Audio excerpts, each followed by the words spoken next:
We don't often think about Dubbo as having any mining operations, but today I visited a mining operation in Dubbo.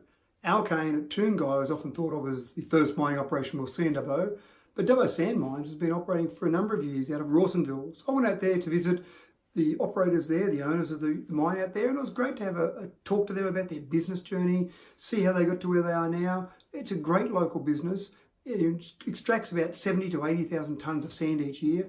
It employs 10 local people, injects money into the local economy. So it's a good operation, and that was a great discussion. I thank the owners there for their time.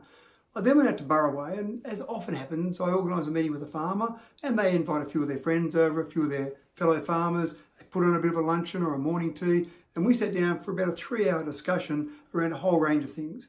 Rural crime certainly came up as an issue, and that's something that I think is getting better, but it's still a major issue that people are concerned about in rural areas. We also talked about inland rail. Now, inland rail, I have talked about before. I've been to meetings with inland rail before. The path of inland rail is certainly an issue, the business model for inland rail. But the real issue with inland rail is the lack of communication coming from the federal government, coming from ARTC. And I think that's something that has to be drastically improved, because inland rail could be very good for inland Australia, but at the moment we're just not hearing enough communication about it. I then finished off the major part of the day at the Westview Drive-In. As many would know, the Westview Drive-In has had a slight rejuvenation. Last year it was run for the first time. It's a bit of a one-off for about 30 years. It's been dormant there for about 30 years, and so there was a one-off last year, but then only a couple of weeks ago it was run again, and I think very successful. They had a huge number of cars. I went along and actually watched Back to the Future as one of the movies that was on, and it was great to see that. I have some very fond memories of the drive-in when I was a kid with my parents parking the station wagon, turning around backwards, looking up onto the screen. I remember when I first got my licence, going out to the drive-in. It was a bit of a thrill out there. But the operator there is actually going to try running that on a more regular basis. It might be monthly, it might even be more often than monthly.